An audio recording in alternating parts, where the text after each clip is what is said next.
фурӯши чиптаҳо ба самти Душанбе, Алмато аллакай шурӯъ шудааст ва дар нуқтаҳои чиптафурӯшӣ дар маҳалле ки мо ҳастем гуфтанд ки аллакай чиптаҳо фурӯхта шудааст ва қарор аст ки ин парвозҳо рӯзҳои 14 ва 21 март анҷом шавад.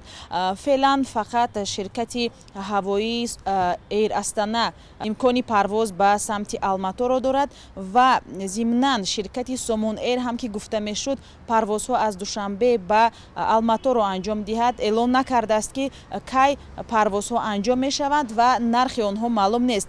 Вале онҳое ки омаданд ва пурсиданд ба мо нигаронӣ карданд ки нархи як чипта аз самти Душанбе ба Алмато аз 5000 то 5500 сомонӣ будааст. 6000 қимата албатта.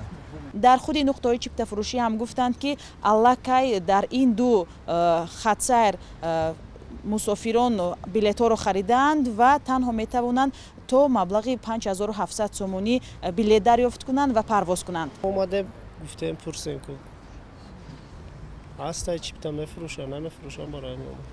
вале ҳамоно ин мавзӯъ доғ боқӣ мондааст, чун мебинед дар назди нуқтаҳои чиптафурӯшӣ аксаран муҳоҷирони кори тоҷик ҳастанд ки мехоҳанд ба самти Русия барои ҷойи коршон баргарданд. Зиёд ҳастанд, вале онҳо мегӯянд ки ҳанӯз иҷоза ё имкони парвоз надоранд, вале меоянд, нархҳоро мепурсанд, вақти парвозҳоро мепурсанд ва ҳамин тавр умедворанд ки роҳҳо боз мешавад ва барои пайдо кардани ҷойи кору маблағ ба Русия хоҳанд рафт.